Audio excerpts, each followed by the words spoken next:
The number is 1,035 feet. It is not an estimate. It is a mechanical certainty, an engineering absolute written in steel and concrete 9 decades ago. And right now, the Hoover Dam is just over 7 feet away from it. The warning was 9 feet, a line in the sand drawn weeks ago. But the water is dropping faster than the warnings can be issued, roughly 1 foot every 5 to 7 days. A relentless, unforgiving descent into a crisis point the American power grid was never designed to withstand. Because at 1,035 feet, the laws of physics take over. A phenomenon called cavitation begins. It is not a gentle process. Low water pressure allows microscopic air bubbles to form inside the dam's massive pipes. As those bubbles are pulled through the turbines, the pressure changes and they collapse with violent, explosive force. They become microscopic demolition charges, hammering the turbine blades, tearing apart solid steel from the inside out. To save the dam from destroying itself, 12 of its 17 turbines must go dark. Not slowed down. Shut down. The consequence is a 70% power cut. Immediate and catastrophic. Hoover Dam's generating capacity will drop from 1,302 megawatts down to just 382. An electrical artery that powers cities across 3 states severed in an instant. This is not a distant threat. This is not a climate model projection for 2050. This is happening now. And the federal government, the very agency that manages the dam, has made a deliberate choice that is pushing it over the edge. A decision has been made. But they are not talking about it. The question is why? What are they not telling you about the water behind that wall? To understand the silence, you first have to understand the choice. A choice made in the sterile meeting rooms of the Department of the Interior, hundreds of miles from the canyon cliffs. A choice that sacrificed one of America's great reservoirs to save another. The story begins a century ago. 1922, the Colorado River Compact. 7 men representing 7 states gathered to divide the water of a river they believed was infinite. They based their calculations on flow measurements from an unusually wet period, a statistical anomaly. It was a fatal error, a mathematical sin that doomed the entire system from its first signature. They allocated 15 million acre-feet of water per year from a river that we now know carries closer to 12 million in an average year. The West was built on a lie, not a malicious lie, an optimistic one. A lie that has been accumulating, like a debt, for 100 years. That debt is stored in 2 great reservoirs, 2 massive artificial lakes that act as the system's battery and engine. Upstream, there is Lake Powell, held back by the elegant curve of Glen Canyon Dam. Downstream, there is Lake Mead, the behemoth, penned in by the defiant wall of Hoover Dam. For decades, the system worked. Water released from Powell would flow down the Grand Canyon to fill Mead, which would then deliver water and power to California, Nevada, and Arizona. A delicate, man-made equilibrium. Then the equilibrium broke. 2 decades of drought, what scientists now call aridification, began to drain both lakes simultaneously. By late 2025, Lake Powell was in critical condition. Its water level was plummeting toward its own power cliff. Glen Canyon Dam was facing its own version of the 1,035-foot crisis. If it failed, the upper basin states, Colorado, Utah, Wyoming, New Mexico, would lose a vital power source. The entire upper half of the system would begin to collapse. So the U.S. Bureau of Reclamation, under the direction of the new Secretary of the Interior, Doug Burgum, was faced with an impossible decision. A trolley problem written across a desert landscape. Let Lake Powell continue to fall and risk the failure of Glen Canyon Dam? Or pull a lever, change the track, and divert the disaster somewhere else? They pulled the lever. In early 2026, the federal government radically reduced the amount of water released from Lake Powell. The gates at Glen Canyon Dam, which had for years sent a steady managed pulse of the Colorado River downstream, were throttled back. The flow was choked to a trickle of its former self. It was a desperate move to keep the turbines at Glen Canyon spinning, to keep Lake Powell alive, and it came at a direct cost to Lake Mead. Suddenly, the great reservoir was being starved. The river that had fed it for 9 decades was cut off at the source. Lake Mead's water level, already historically low, began to fall at a terrifying new velocity. The gradual decline became a freefall. The slow motion crisis became an emergency. This was not an accident. It was a policy decision. A calculated sacrifice. Aubrey Betancourt, the acting commissioner of the Bureau of Reclamation and a third-generation California agricultural leader, was tasked with implementing this grim equation. The federal government chose to save the upstream reservoir, and in doing so, condemned the downstream one. They pushed Hoover Dam directly into the path of the disaster. Tom Bushatsky, the chief water negotiator for Arizona, saw the writing on the wall immediately. In May of 2026, he stated it with blunt resignation. "We're going to go to 1,035, he said. "There's no question that's going to happen." It was not a prediction.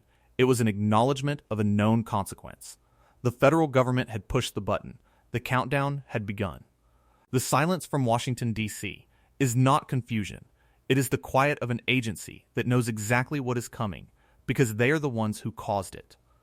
They are managing the controlled demolition of Lake Mead's power capacity, hoping nobody notices until the lights have already gone out. The Hoover Dam is not just a structure. It is a declaration. An announcement made in 5 million barrels of cement and 45 million pounds of steel that the American century had arrived. It rose from the floor of Black Canyon during the Great Depression, a monument to a nation's belief in its own ability to tame nature. For 90 years, it has been the very definition of reliability. Constant, immense, and unmoving. But the dam was designed with one non-negotiable assumption, that the water would remain high enough. Its engineering is magnificent, but it is not magic. It is subject to the fundamental laws of fluid dynamics, and it is one of those laws that now threatens to tear it apart from within. To understand what is about to happen, you must go inside the dam itself. Deep inside the concrete, 4 massive intake towers rise from the canyon floor, 2 on the Nevada side, 2 on the Arizona side. They are like giant straws, 30 feet in diameter, pulling water from the lake and feeding it into a web of enormous pipes called penstocks. These penstocks, some as wide as a 2-lane road, carry the water on a steep downward plunge toward the powerhouse at the base of the dam. It is a drop of over 500 feet. The sheer weight and velocity of that falling water becomes a colossal hydraulic hammer, spinning the blades of 17 turbines. This entire system, this perfectly orchestrated dance of gravity and pressure, depends on having enough water weight pushing down from above. Lake Mead itself is part of the machine. The higher the lake, the more pressure it exerts, keeping the water in the penstock stable and dense. But when the lake level drops to 1,035 feet above sea level, that pressure falls below a critical threshold. The water becomes unstable. As it screams through the turbines at over 80 miles per hour, the pressure drop is so severe that it literally boils the water at room temperature. Tiny pockets of water vapor, air bubbles, form spontaneously in the flow. This is cavitation. The danger is not in their creation, it is in their destruction. As these bubbles travel nanoseconds later into a higher pressure zone near the backside of the turbine blade, they do not pop. They implode. They collapse in on themselves with a force so focused and so violent that it generates shockwaves and temperatures hotter than the surface of the sun for a microsecond. Imagine millions of microscopic jackhammers pounding on the surface of the turbine runner. A relentless, high-frequency assault. The sound is a deafening roar of gravel and grinding metal. The vibration shakes the entire powerhouse. Over time, these implosions physically chip away at the hardened steel, creating pits, then craters, until the blade itself is gouged out, torn, and destroyed. Running a turbine under these conditions is not just inefficient, it is an act of mechanical suicide. So the Bureau of Reclamation has a rule: a hard stop. At 1,035 feet, the 12 oldest, most vulnerable turbines must be shut down. They cannot risk the catastrophic failure. They will flip the switches, and a massive portion of the American Southwest's power supply will simply vanish. This is the power cliff. The government is not entirely idle. They know this is coming. On May 21, 2026, the Bureau of Reclamation announced what it framed as a proactive solution: a $52 million investment to upgrade some of the aging turbines. It was presented as a forward-thinking fix, proof that the system was being modernized to meet the challenge. But here is the math they did not put in the press release. That $52 million is not a comprehensive overhaul. It is a patch job. The money, pulled from something called the Post-Retirement Benefit Fund, is only enough to replace a maximum of 3 of the 17 turbines. 3. These new turbines are called wide-head models.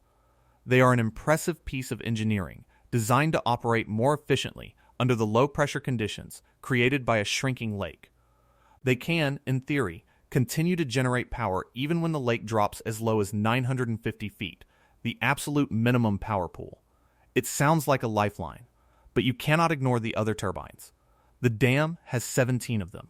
12 of the older models are the ones that face destruction from cavitation at 1,035 feet. The government's plan upgrades just 3 of them. That means when Lake Mead hits the magic number, 9 turbines, 9 massive power generating units are still doomed to go completely dark.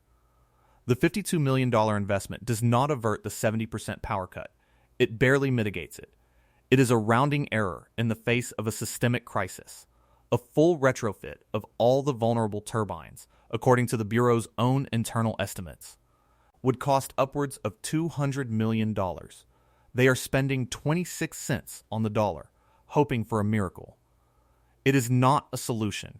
It is a calculated, public-facing gesture designed to create the appearance of action while the catastrophe unfolds on schedule. The engineers at the dam know this. The water managers in Arizona and Nevada know this. And deep inside the Department of the Interior, they know it too. They are preparing for a blackout, not preventing one. The failure of Hoover Dam does not happen in a vacuum. The silent turbines are just the beginning of a chain reaction, a shockwave that will radiate out across the economy and society of the American Southwest. It is a story told not just in megawatts, but in grocery bills, in shuttered farms, and in the anxious quiet of neighborhoods wondering if the air conditioning will turn on during the next 115-degree heat wave. Jordi Fuentes sees it coming. As the executive director of the Arizona Power Authority, his job is to secure electricity for a long list of customers, irrigation districts, tribal nations, small towns. For decades, his most reliable and affordable product has been Hoover Dam hydropower. It is cheap energy, sold at cost by the federal government. But that is about to change. We're basically knocking out most of Hoover's generating capacity, Fuentes explained in April of 2026. As the 70% power cut hits, the Western Area Power Administration, the federal agency that markets the electricity, will have to replace that lost hydropower with something else. That something else is natural gas, purchased on the volatile open market. Hydropower is the backbone of the grid for a reason. It is baseline power, but it is also dispatchable. It can be ramped up or down in minutes to meet sudden spikes in demand. Like when millions of air conditioners all kick on during a summer afternoon. Natural gas plants can do this too, but at a staggering cost. The price of natural gas can swing wildly based on global supply, politics, and even the weather. When the cheap, stable power from Hoover disappears, utilities will have no choice but to buy expensive, unpredictable power from the grid. That cost gets passed directly to the consumer. Jordi Fuentes put it bluntly, when that happens, the resource becomes unaffordable for most of our customers. What does unaffordable look like? It looks like a farmer in central Arizona whose bill for pumping irrigation water skyrockets, forcing him to let fields go fallow. It looks like a family in a small Nevada town watching their summer utility bill double or triple, forcing impossible choices between electricity and other necessities. It is an inflation bomb, primed and ready to detonate across the regional economy, and power is only the first crisis. The second is far more elemental. Water. The 1,035-foot power cliff is a mechanical problem. But below it lies an even more terrifying threshold, 895 feet. This is deadpool. It is not a technical term for when the power goes out. It is the elevation at which the water level in Lake Mead drops below the lowest intake valves on the dam. At 895 feet, The Hoover Dam ceases to be a dam. It becomes a wall. Water stops flowing downstream. Period. The consequences of this are almost unimaginable. The vast agricultural empire of Southern California's Imperial Valley, which grows a huge portion of America's winter vegetables, would lose its primary source of irrigation water. The cities of Southern California, including parts of Los Angeles and San Diego, would face a catastrophic supply cut. And the nation of Mexico, which has a treaty right to 1.5 million acre-feet of water each year, would see its supply line completely severed. It is a scenario that triggers not just economic collapse, but international crisis. And hidden within that crisis is a strange and fragile paradox. Under an international agreement called Minute 323, Mexico has been allowed to bank some of its unused water allocation inside Lake Mead. It functions like a savings account. As of mid-2026, that account holds roughly 200,000 acre-feet of water. This is not American water.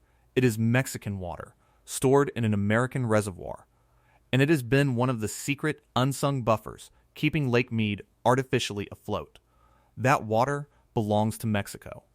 And that agreement, like everything else, expires at the end of this year. This cascade of failure has triggered a frantic, almost surreal response from the federal government. On July 15, 2026, they announced a deal.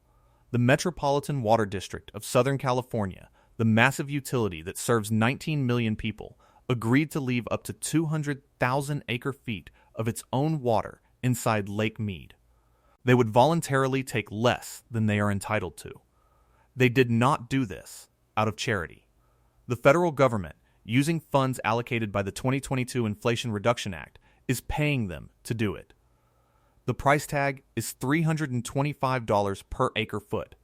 That is a total payout of up to $65 million. Think about what is happening here.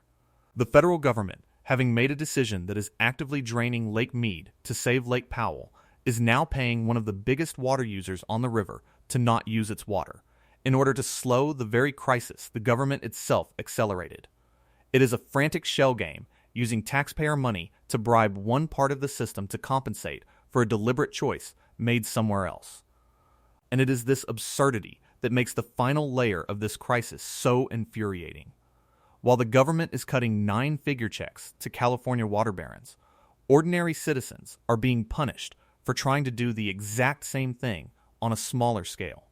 All across the suburbs of Las Vegas and Phoenix, homeowner associations continue to send violation letters and issue fines to residents who let their grass go brown, who try to conserve water by not watering a useless patch of decorative lawn.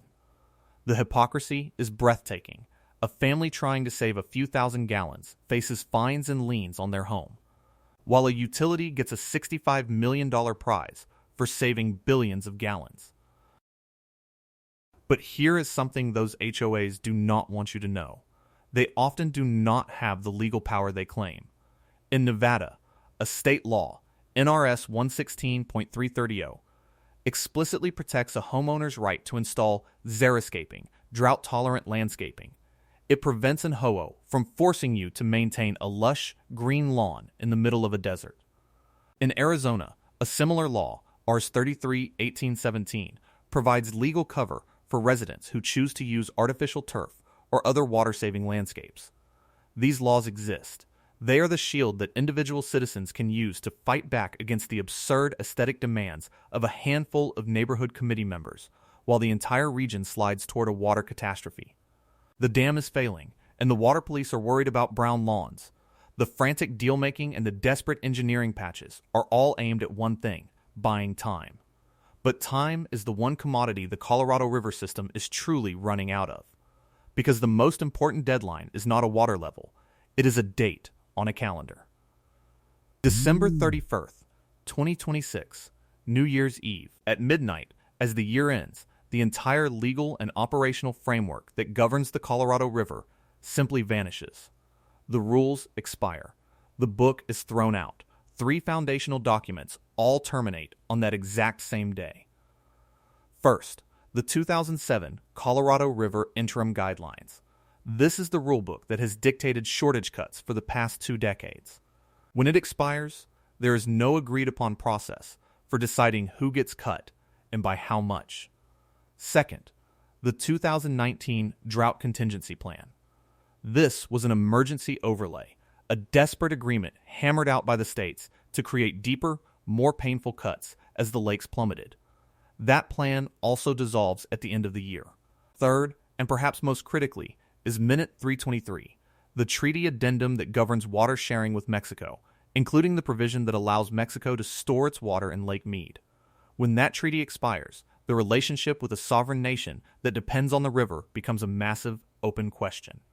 An entire century of law, treaties, and gentlemen's agreements built to manage the West's most important river will evaporate in a single moment. It is a legal time bomb, and it is less than 6 months away. What follows is a void. Right now, behind closed doors, the 7 basin states are locked in a bitter civil war over what comes next. They are negotiating the post-2026 operations. It is a fight that pits the upper basin states, Colorado, Utah, Wyoming, New Mexico, against the lower basin states of California, Arizona, and Nevada. It pits agriculture, which uses nearly 80% of the river's water, against the booming cities. The states cannot agree. Their proposals are miles apart, representing fundamentally different visions for who should bear the pain of a shrinking river. California, with the oldest and most senior water rights, has historically argued for a first-in-time, first-in-right system, meaning junior users like Arizona and Nevada would suffer the deepest cuts. Arizona argues that approach would destroy its economy and that the pain must be shared more equitably. The upper basin argues that the lower basin has been overusing its allocation for decades and the primary cuts must come from them. The negotiations have stalled, the deadline looms, and the federal government is losing its patience. This is the context for Secretary of the Interior Doug Burgum's recent statements. The department cannot delay action, he declared. Meeting this deadline is essential to ensure certainty and stability for the Colorado River system beyond 2026. That is not the language of a mediator. That is the language of an enforcer. The federal government, which controls the dams and therefore controls the water, is signaling that if the states cannot produce a compromise, the Department of the Interior will impose one. It would be an unprecedented use of federal power, dictating the economic future of a region the size of France. But the alternative is chaos, a multi-state water war fought in the courts for years while the reservoirs run dry. And beneath all the legal wrangling, the politics, and the engineering lies the one variable that no one can control: the weather. The fundamental truth is that this entire crisis is being driven by the amount of snow that falls in the Rocky Mountains hundreds of miles away. One good winter, like the one in 2023, can provide a temporary reprieve, adding 20 feet of water to Lake Mead and making the politicians look like geniuses. But one good winter does not reverse a 20-year trend of aridification. It does not refill a reservoir that is still more than 150 feet below full pool. It does not change the science, which clearly shows the region getting hotter and the river flows continuing to decline over the long term. The system is built for a climate that no longer exists. The silence from the government is not just about a few feet of water in a reservoir. It is the quiet admission that the old model is broken. The belief that we could engineer our way out of any problem, that we could command the natural world to bend to our economic ambitions. That entire philosophy is being tested in real time on the banks of the Colorado. The dam was a promise of abundant power, of endless growth, of a permanent civilization carved into a hostile landscape. For a long time, that promise was kept. But what happens when the premises of the promise are revealed to have been false? The river was never as wet as they thought. The population grew far beyond their wildest projections. The climate, which they assumed was stable, began to change in ways their models could not predict. The dam itself has not failed. Its concrete is sound, its design is robust. Humanity has failed. Our math was wrong. Our appetites were too large. Our political systems too slow and too fractured to react to a slow-motion catastrophe until it becomes a high-speed emergency. The image of the silent turbines is powerful, not just for the power they will no longer produce, but for what they represent. They are the gears of a machine that worked for an American West that no longer exists. They were built for a river of the past. Today, they are relics waiting for a tide that may never return. When those 12 units spin to a halt, it will be an auditory and electrical funeral for an entire era of water management. The hum of progress replaced by the silence of consequence.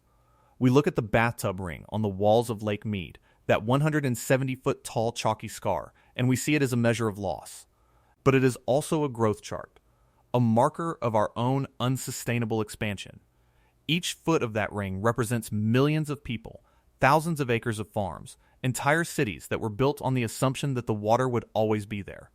Looking at it now, from the bottom up, it seems less like a bathtub ring and more like a high water mark of an empire that overreached. A civilization that flew too close to the sun, in a desert where the sun always wins. The engineers did their jobs. They built the dam.